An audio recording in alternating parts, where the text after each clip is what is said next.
भारत का सबसे बड़ा आईपीओ, और मैं इसमें सर एग्जैजरेट भी नहीं कर रहा हूं। एलआईसी का आईपीओ 21,000 करोड़ का था। हुंडई का आईपीओ 27,000 करोड़ के ज्यादा का आ रहा है। That is what Hyundai IPO is. 15 अक्टूबर को खुलेगा, 7 अक्टूबर बंद होगा। एक शेयर की प्राइस अज्यूम है 1800 टू 1960 के बीच में होगी, मतलब एक लॉट 7 स्टॉक्स का होगा और फॉर प्राइस ऑफ 13,720। बट आपको पता है गोला कम्युनिटी सिर्फ प्राइस देख के वी कांट जज। हमें जरूरी क्या है, कंपनी को हम A to Z देखेंगे। इतनी deep dive analysis for you to understand the entire Hyundai business and also the automobile industry. ये वीडियो आपको जरूर देखनी है, एंड तक देखनी है। एंड में मैं फिर मिलता हूं वैल्यूएशंस पे। अब स्टूडियो में चलते हैं।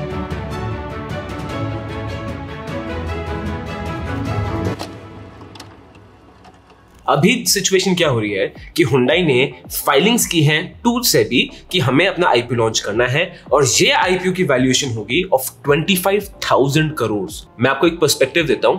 एलआईसी का आईपीओ जो था भारत का सबसे बड़ा आईपीओ, उसकी वैल्यूएशन थी 21,000 करोड़।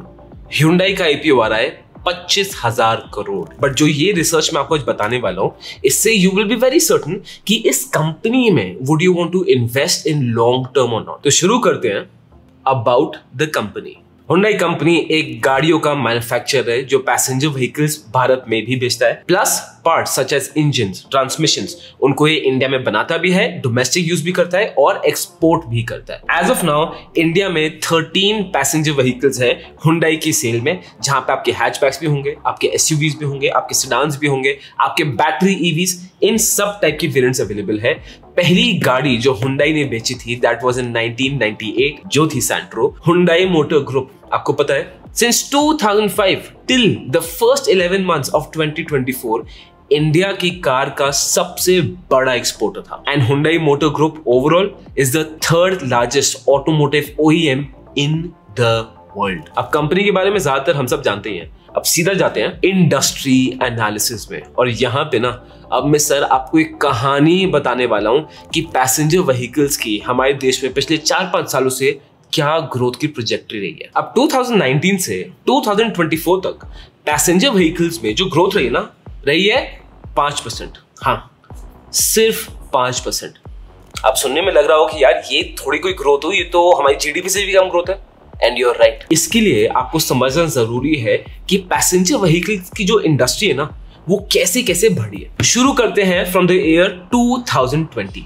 अब इस टाइम पे ऑलरेडी लिक्विडिटी क्राइसिस हो रही थी इकोनॉमी पे, प्लस 2019 के बाद ना काफी इकोनॉमी थोड़ा कॉन्ट्रडिक्शन मोड में जा रहा था, जहां हल्की सी इकोनॉमी कॉन्ट्रडिक्ट कर रही थी।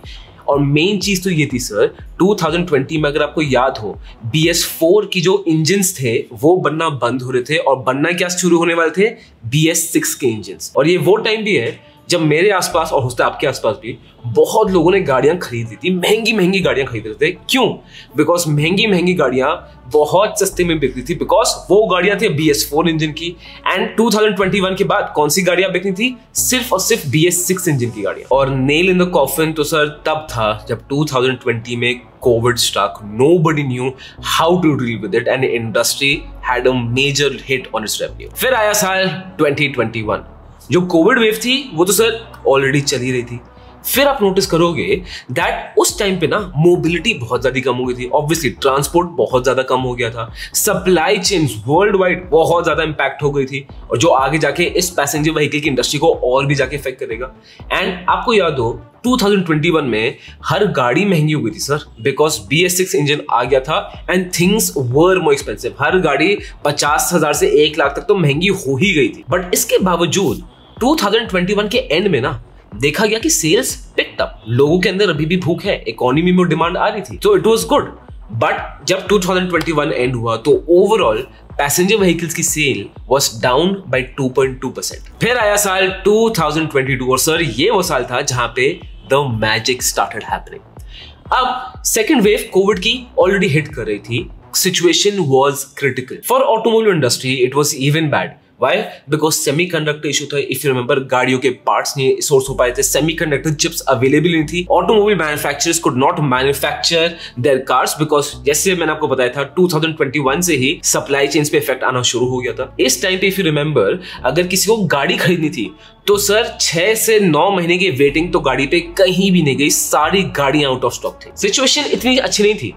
बट जब 2022 का सेकेंड हाफ खुला, जब सर इकोनॉमी खुली, इतनी सारी पेंट ऑफ डिमांड थी, लोग भरे हुए थे कि इनको गाड़ियां खरीदनी है और लोगों ने despite waiting period, despite price hikes, लोगों ने गाड़ियां भर के खरीदी। ये 2022 वो साल था जब 2020-2021 कंसेक्यूटिवली पैसेंजर व्हीकल्स की सेल नीचे जाती गई, तो 2022 के पास काफी लोअर बेस था। बट जब 2022 एंड हुआ सर, इस बेस से 2022 में पैसेंजर व्हीकल्स की सेल वेंट अप बाय 13%। और इसलिए आप देखोगे यही वो टाइम था जब टाटा मोटर्स, महिंद्रा, मारुति सुजुकी, इन सब के ग्राफ्स ने पूरा यू टर्न मार दिया था, because the demand was crazy. फिर आ गया सर 2023, जहां पे 2022 में जैसे मैंने आपको बताया 13% पैसेंजर व्हीकल्स में ग्रोथ थी। इस साल 2023 में ईयर ऑन ईयर ग्रोथ हुई थी ऑफ 27%। इस साल पैसेंजर व्हीकल्स की सेल्स वॉल्यूम ना 3.9 मिलियन यूनिट्स तक पहुंच गई थी, जो अपने में ही एक रिकॉर्ड था। और ये तो बोला जाता है कि जिस भी कंट्री में बहुत ज्यादा गाड़ियां बिकने लग जाए ना, ऑटोमोबाइल बिकने लग जाए ना, that stock markets does very well, because लोगों के पास बहुत एक्सेप्शनल और लग्जरी पैसा आ गया है कि लोग गाड़ियों में स्पेंड करें, because car is a luxury spend, and that was happening in this country. फिर आ गया साल सर 2024, और ये साल भी ब्लॉकबस्टर ईयर रहा, बिकॉज 2023 में तो 3.9 मिलियन यूनिट्स पैसेंजर व्हीकल्स की बिकी थी ना, 2024 में सर एक इसका रिकॉर्ड हाई सेट हो गया ऑफ 4.2 मिलियन यूनिट्स। यस, जो ग्रोथ का स्केल था वो 2023 जितना शार्प नहीं था, उसकी कंपैरिजन में 2024 में थोड़ी फ्लैट ग्रोथ हुई। बट सर डिस्पोजेबल इनकम बढ़ रही है, एसयूवीज में नई गाड़ियां आई जा रही है, नए फीचर्स आ रहे हैं, इंडिपेंडेंट लॉन्चेस हो रहे हैं, जिसके वजह से the passenger vehicle industry has done really well. जिससे आप देखोगे 2019 to 2024 आप देखोगे only 5% this industry has grown, because 2019 to 2021 passenger vehicles industry came down by 10%। उसके बाद जो सर पुश हुआ है ना सीधा 16% के ऊपर, एंड अभी भी बोल रहे हैं कि पैसेंजर व्हीकल की जो पूरी इंडस्ट्री ना, it is on a high projection. अब आई ऑलरेडी नो कि बहुत लोग सोचेंगे गोयला पैसेंजर व्हीकल्स तो ठीक है, बट इलेक्ट्रिक व्हीकल्स का क्या फ्यूचर, तो वही है ना। अब वही बात करते हैं sir, electrification in Indian passenger vehicle industry. Sir देखिए, environmental concerns are real and the world is realising it, Indians are still I think realising it. अभी भी इंडिया में अवेयरनेस उतनी नहीं है जितना आई थिंक हम चाहेंगे, बट अवेयरनेस बढ़ रही है, which is a great thing. अब आप पेरिस एग्रीमेंट को देख लो, या फिर देख लो EV 30/30, मतलब 2020 तक 30% गाड़ियां EV हो जाएंगी। ऐसे ऐसे टारगेट सेट हुए हुए, राइट, ऐसी ऐसी हम बातें कर रहे हैं। नितिन गडकरी जी ने बहुत रिसेंटली अभी पूरा ये स्टेटमेंट दिया है कि he wants to look at India free from petrol and diesel vehicle cars, right? And that too in coming 5-7 years. अभी कितना पॉसिबल है कितना नहीं है ये तो देखो टाइम ही बताएगा। Is this target extremely ambitious? I would say this target is volcanically ambitious, but अच्छा यार, कंपनी के मैनेजमेंट और देश के मैनेजमेंट जितनी एम्बिशियस होना तो एटलीस्ट भूख तो दिखती है। So that is something I appreciate. Coming back to EV, आप देखेंगे कि गवर्नमेंट तो ईवी को पुश कर रही है। पहले फेम पॉलिसी आई, फिर फेम 2 पॉलिसी भी आई, अब दूसरी सब्सिडीज भी आ रही है, फिर वेस्ट मैनेजमेंट रूल्स 2022 ये इसके फेवर में है, मेक इन इंडिया स्कीम है, सेवरल PLI स्कीम्स है। तो गवर्नमेंट तो देखो पुश कर ही जा रही है। सबसे पहला पॉइंट ईवी के बढ़ने का ये है कि गवर्नमेंट पुश कर रही है। सेकंड पॉइंट आता है कि ईवीज की अवेयरनेस बहुत ज्यादा बढ़ गई है। अब ओनिंग अ इलेक्ट्रिक व्हीकल कार एक एलियन कॉन्सेप्ट नहीं है, आपको आसपास दे देंगे, क्या पता आपने खुद ले रखी हो कि इलेक्ट्रिक व्हीकल कार, अब सोसाइटी ना इसको एक्सेप्ट कर रही है एज नॉर्मल कार्स। वो जो था कि भाई ईवी गाड़ी ये है, क्या पावर होगी, क्या ये होगा, जो पहले चीज दिमाग में दौड़ती थी, अब वो सब खत्म हो गई है। उसके बाद एनवायरमेंटल कंसर्न्स सर लोगों के फोरफ्रंट में आ रहे हैं। पीपल आर गेटिंग अवेयर कि देखो एनवायरमेंटल कंसर्न्स हैं, and people are also seeing कि जो ईवी इंफ्रास्ट्रक्चर है ना, इट इज इंप्रूविंग, तो उनका ईवी पे भरोसा और आ रहा है। और पॉइंट ये भी है सर कि पिछले 2 सालों से ईवी गाड़ियों के क्या लॉन्चेस हो रहे हैं। जो आइस इंजन है हमारे, जो पेट्रोल डीजल इंजन है, उनकी प्राइस बढ़ी है, पेट्रोल डीजल की प्राइस बढ़ी है। पीपल आर रियलाइजिंग कि EV might fall cheaper to them. अब तो आप देखोगे कि कैब्स में भी पूरी ईवी कैब्स आ रही हैं। तो जो ओवरऑल पब्लिक पार्टिसिपेशन है ना ईवी को लेके, वो काफी एक्साइटिंग हो गया है। और ये हमें फिगर्स भी दिखा रहे हैं। 2021 to 2024 ईवी इंडस्ट्री में जो CAGR ग्रोथ है, इट इज ऑफ 160%। कितना? 160%। मतलब ये इंडस्ट्री 17 times ग्रो कर चुकी है। In 2024, EV market has 2.3% market share, which is of course not that high. आप जैसे ग्राफ में देख रहे हो अभी भी हम काफी नेसेंट स्टेजेस पे हैं and it is again forecasted to do well. और अगर अभी तक वीडियो देख रहे हो तो आई वुड रियली अप्रिशिएट अगर आप एक लाइक हमें जरूर दो, बेल आइकॉन जरूर हिट करो सो दैट यू नो कि गोला की वीडियोस कब आ रही है, कैसे आ रही है, और कमेंट करके सर हमें बताते रहो कि क्या आपका फीडबैक है, how well do you think we can improve, या क्या क्या टॉपिक्स लें, या क्या क्या इंप्रूवमेंट करें, कंटेंट में ये हाईलाइट करें वो हाईलाइट करें। आप अपना फीडबैक दो, I would love it and I promise you मैं और मेरी टीम पूरा एफर्ट करेंगे आपके फीडबैक पे और भी अच्छा करके। ईवी का भी पार्ट ले लिया, अब बात करते हैं Hyundai की स्ट्रेंथ्स क्या है। सबसे पहली स्ट्रेंथ कि ये कंपनी सेकंड लार्जेस्ट OEM है इंडिया में since 2009 end of course largest is Maruti Suzuki and Maruti Suzuki तो देखो यार बहुत बड़ा हाथी है इस इंडस्ट्री का undoubtedly, but Hyundai sir continuously since 2009 second rank पे है, giving Maruti a run for its money. Second strength है इनका diverse portfolio. As of now इनके पास 13 कार्स का पोर्टफोलियो है और आप देख सकते हो इसमें EVs भी हैं, SUVs भी हैं, हैचबैक्स भी हैं, सेडान्स भी हैं एंड मतलब they have got a portfolio that everyone can have something of what they like। तो Hyundai का वो पोर्टफोलियो है एज अ कंपनी, वो ट्रस्ट भी है बायर्स का, उसमें तो कोई कहने की बात नहीं है। एंड SUV सेगमेंट जो इतना अच्छा कर रहा है वहां पे Hyundai actually has a very strong offering, जहां पे क्रेटा तो उनकी सुपर हिट है ही है, उसके बाद एक्सटर भी है, टुक्सन भी है, वेन्यू जैसी गाड़ियां भी हैं, तो हर प्राइस पॉइंट्स में they have got strong SUVs। तो product portfolio is clearly one of the strengths. फिर आ जाता है सर दैट दिस कंपनी ना इट आइडेंटिफाइज ट्रेंड्स, और ये जैसे जैसे मैं आपको बोलूंगा ना तैसे तैसे यू रियलाइज कि how much this company is flexible and कैसे out of the box features देते हैं। Hyundai गाड़ियों के डिजाइन आप देखोगे they have always been striking. जैसे ये नई वर्ना है जिसकी पूरी हेडलाइट एक है, पहले I was like I like it, I don't like it, but I realise this design has grown on me.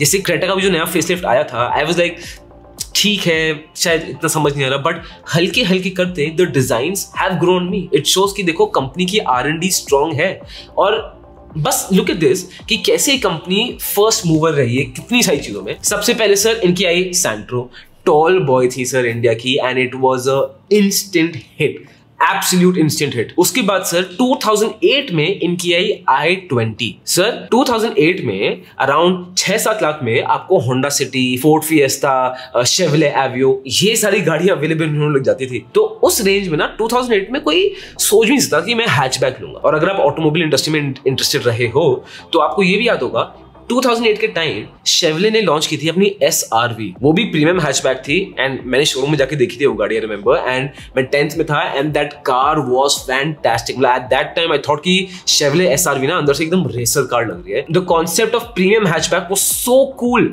With SRV, but Chevrolet SRV completely failed. ये हुआ कि शायद इंडिया में प्रीमियम हैचबैक का मार्केट है ही नहीं, आई नहीं सकती। फिर सर जब i20 है ना इसने सब चेंज कर दिया। सर i20 के इतना लॉयल कस्टमर बेस है that I have couple of my friends जिनके पास पहले i20 थी, फिर जब गाड़ी चेंज की फिर से i20 ले ली, फिर जब इतने सालों बाद दोबारा गाड़ी चेंज की फिर से i20 ले ली।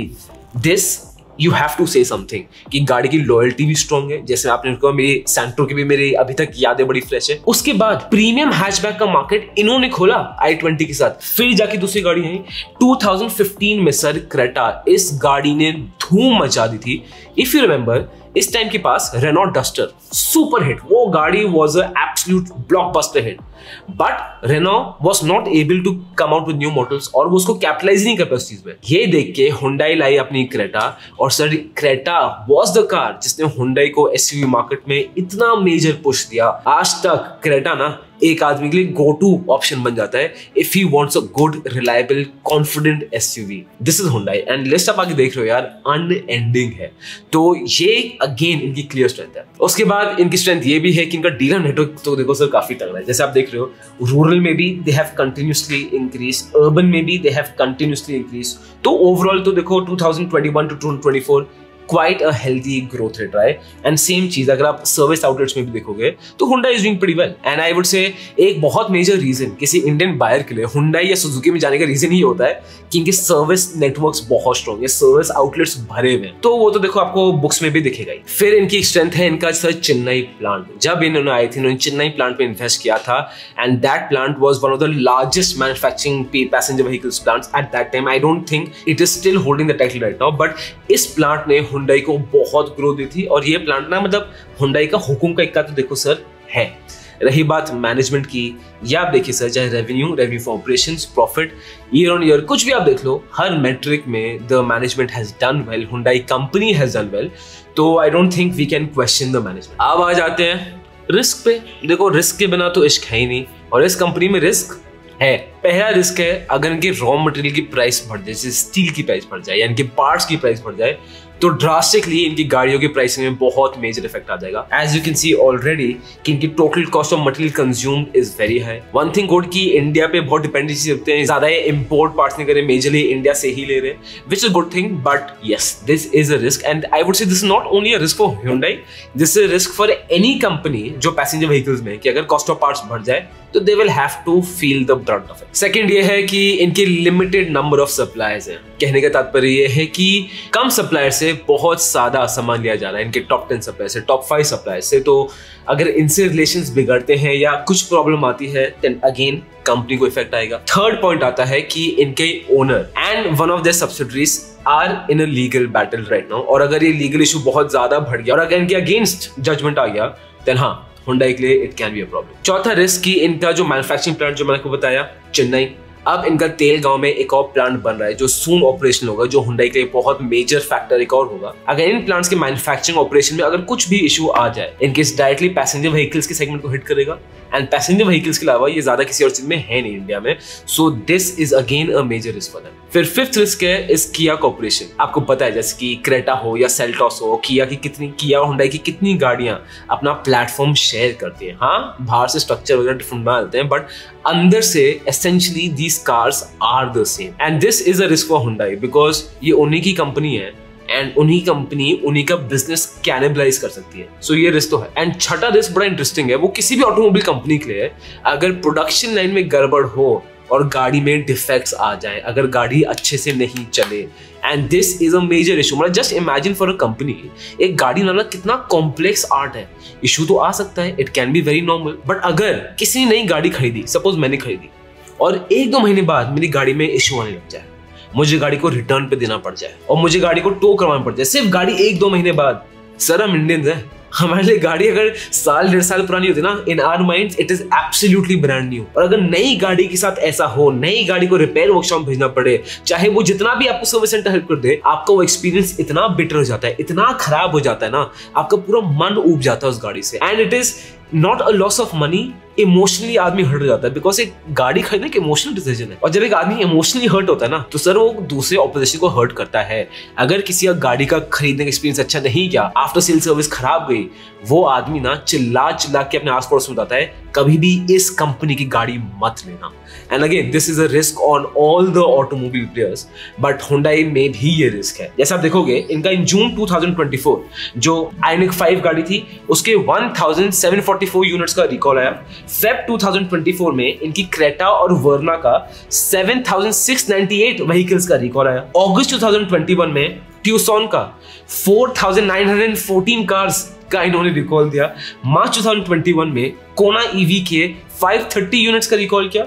दिसंबर 2020 में कोना ईवी के 456 यूनिट्स को रिकॉल किया। Again this is not a very major thing कि ऐसा कभी किसी गाड़ी का रिकॉल होता नहीं है तो Hyundai क्यों कर रहा है, ये हर में होता है। So it's more of a industry thing. और अगर आप चाहोगे ना कि एक वीडियो में गोला ऑटोमोबाइल इंडस्ट्रीज को धुन दो, हर ऑटोमोबाइल सेक्टर के बारे में बताओ क्या हो रहा है क्या नहीं हो रहा है, एंड ये रिटर्न रेट कौन सी ऑटोमोबाइल का ज्यादा है, किसका कम है, सर्विस सेंटर्स किसके ज्यादा है किसका कम है, इसका डिटेल्ड आपको ऑटोमोबाइल इंडस्ट्री में चाहिए ना, तो आप ऑटो इंडस्ट्री नीचे कमेंट कर दो। मुझे ऑटो इंडस्ट्री में 500 कमेंट्स आएंगे सर, वीडियो आपकी। फिर 7th रिस्क आ जाता है इनके वारंटी और क्लेम्स का। अगर गाड़ियां बहुत ज्यादा खराब निकल गई तो they can be an issue, and again it's a industry thing. तो सपोज अगर ऐसा हुआ कि एक एरिया की कुछ रीजन से सारी गाड़ियां खराब हो गई, कुछ बहुत मेजर प्रॉब्लम हो गया, उन सबका क्लेम आ जाएगा, वारंटी पे आ जाएगा, तो उस ऑटोमोबाइल कंपनी की हालत थोड़ी खराब हो सकती है उस मामले में। So this is one risk on everyone. But इतना बड़ा आईपीओ ला रहे हैं तो इस पैसे को करेंगे क्या, फ्यूचर में करने क्या चाहते हैं, तो फ्यूचर स्ट्रैटेजीज की बात कर लेते हैं। एंड बाय द वे अगर आपको कंटेंट ऐसा अच्छा लग रहा है, तगड़ा लग रहा है ना, तो इस वीडियो को पक्का उस स्टॉक मार्केट ग्रुप में जरूर शेयर करना जो आपके पास है,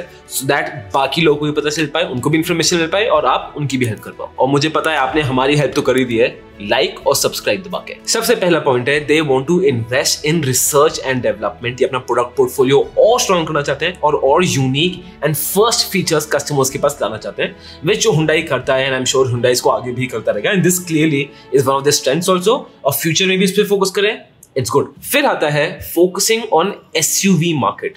अब SUVs का इंडिया में कितना बोलबाला हो गया है वो हम सबको पता है। चांसेस आप देख रहे हो, आपके पास खुद घर में एक SUV पार्क्ड है। And I show the figures, पूरी पैसेंजर व्हीकल्स की सेल में, और मैं वर्ल्ड की बात कर रहा हूँ, ठीक है, वर्ल्ड की पूरी जो पैसेंजर व्हीकल्स की सेल हुई थी उसमें से 2021 में 33.5% SUVs थी, एंड 2023 में from the entirety passenger vehicles world wide sold उसकी 44% क्या थी, SUVs। ये था वर्ल्ड। अब आते सर इंडिया में, and you will C India में किस लेवल पे क्रेज हो रहा है। इंडिया में 2021 का जो SUV का शेयर था in the passenger vehicle industry was 45.42% and 2023 में था share of 53.16%।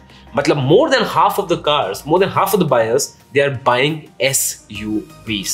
Hyundai wants to focus specifically on SUVs. They want to focus on mid-size SUVs and they want to focus on premium SUVs because according to them, premium SUV market में scope है to get penetrated. Third future plan है production capacity and building their supplier network. सबसे पहली चीज supply network के लिए ये localized supplier network बनाना चाहते हैं, localized strategy करना चाहते हैं so that इनकी production में issue ना आए। और उनके चेन्नई प्लांट में as of 31 March 2024 8,24,000 units can be produce, and Chennai plant and Talegaon plant, Talegaon by the way Pune के आसपास है, इन दोनों प्लांट्स को मिला के जो उनकी प्रोडक्शन कैपेसिटी है वो है of 9,94,000 units per year.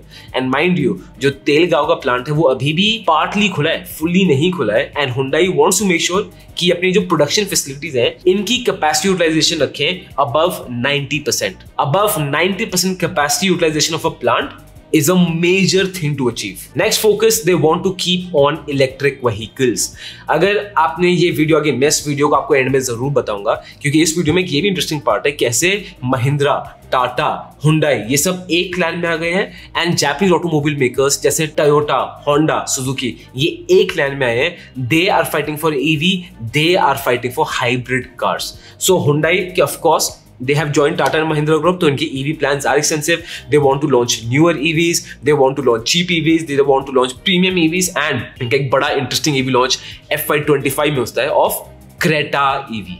Creta EV sir उसकी तो बुकिंग होगी, वो आप भी जानते हो, मैं भी जानता हूँ। उसके बाद they want to go to tier 2 cities, tier 3 cities, they want to increase their dealer network, they want to increase the amount number of dealerships that customers में ट्रस्ट और बढ़े। तो ये थे Hyundai के फ्यूचर प्लान्स। अब बात करते हैं सर इनके फाइनेंशियल्स के बारे में। ऑफ कोर्स अब ज्यादा इन डेप्थ फाइनेंशियल्स नहीं मिल सकती बिकॉज ये कंपनी लिस्टेड नहीं है, बट जो है they look to be good. तो सर कंपैरिजन में आ जाते हैं और कंपेयर करेंगे मारुति को, Hyundai को एंड टाटा मोटर्स के पैसेंजर व्हीकल के सेगमेंट को। ठीक है, आइए।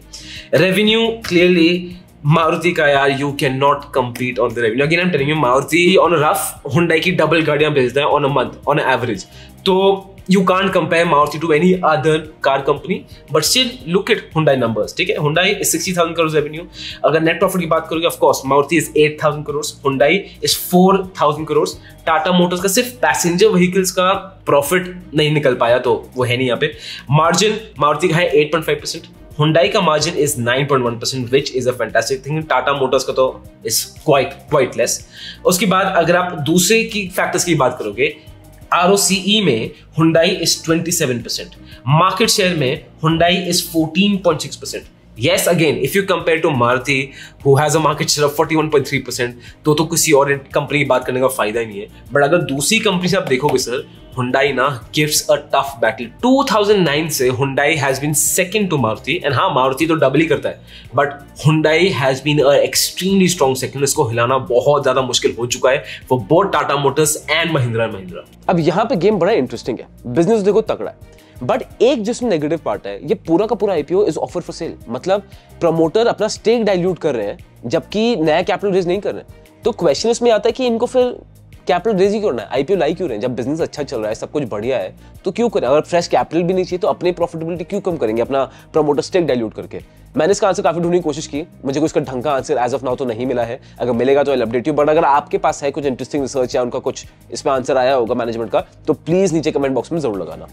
दूसरी चीज जो आती है सर वो है वैल्यूएशन की बात। अब इसको मैं एक्सप्लेन करता हूं दो चीजों से। आप ले लो Hyundai motor international and Hyundai motor India. तो Hyundai motor international is the entire globe जिसका इंडिया एक पार्ट है, ठीक है। अब अगर मैं पूरे हुंडई मोटर इंटरनेशनल को देखूंगा तो उसके 6.5% रेवेन्यूज और 8% प्रॉफिट आ रहा है हुंडई मोटर इंडिया कंपनी से, जो इंडिया दे रहा है हुंडई को। अब मजे की बात यह है जो हुंडई ने अपने शेयर्स की वैल्यूएशन रखी है ना सर, वो उनके पूरे हुंडई इंटरनेशनल के 42% ऑफ द मार्केट कैपिटलाइजेशन की वैल्यूएशन पे डाला है। Is this fair? नहीं। Does this make any sense? नहीं। Is the Hyundai stock too expensive? Clearly. But at the same time reports ये भी आ रही है कि अगर आप देखोगे return on net worth Hyundai के लिए 23.48% है, which is very healthy and even you would say extremely healthy. तो बहुत इन्वेस्टर्स ये आर्ग्यू करेंगे भाई देखो पैसा तो इन्वेस्टर्स को रिटर्न हो ही जाएगा because return on net worth इतना ज्यादा है। और दूसरी जगह अगर आप प्राइस टू बुक वैल्यू देखोगे compare to other automobile companies you will see Hyundai का इज 14.96 टाइम्स, 14.96 टाइम्स, मारुति का 4.63 टाइम्स, टाटा मोटर्स का 4.21 टाइम्स, महिंद्रा एंड महिंद्रा का 5.08 times. Is this share overvalued? 100% yes. अब आते हैं कि पर्सनली मैं क्या करूंगा इस आईपीओ में। पहली चीज, if I want to apply for the listing day gain और नॉट, वो मैं डे 3 में ही पता कर पाऊंगा। तो अगर आप चाहते हो कि डे 3 में मैं लाइव आऊं 12 बजे तो लाइव वीडियो कमेंट कर देना। 200 लाइव वीडियो कमेंट्स है, लाइव वीडियो पक्का आएगी। एंड दूसरी चीज, अगर सपोज मैंने लिस्टिंग डे पे अप्लाई नहीं किया, मैं हुंडई में लॉन्ग टर्म इन्वेस्टर बनना चाहता हूं बिकॉज मेरे लिए एक automobile industry is fantastic and Hyundai mainly ना मेरे लिए मिडिल क्लास लोगों की नस समझता है। It understands the Indian audience like Maruti Suzuki, that is the level of Hyundai. तो मैं इस कंपनी में इन्वेस्ट करना चाहूंगा बट मैं लॉन्ग टर्म इन्वेस्टमेंट एक आईपीओ बताऊं कब करता हूं? 5-6 महीने बाद, बिकॉज जब आईपीओ लिस्ट हो जाएगा 5-6 महीने बाद ना रियल प्राइस डिस्कवरी हो जाएगी। तो अगर बहुत हाईली वैल्यूड है ना वो इसकी शेयर प्राइस नीचे आ जाएगी विद टाइम 5-6 महीने में। एंड उस सिचुएशन देख के फिर I want to make a long term investment in Hyundai because मुझे तो लगता है कि हुंडई में बहुत दम है। आपको क्या लगता है कमेंट बॉक्स में बताओ। अगर कंटेंट अच्छा लगा तो प्लीज लाइक कर, subscribe the channel and live video चाहिए तो लाइव वीडियो कमेंट कर दो। 200 कमेंट्स गोयला लाइव आ जाएगा। This content is only for education purposes. We do not provide any buy or sell recommendations. Please do your own research before making an investment decision. All the companies mentioned in the content have no association with us until mentioned otherwise in the video itself.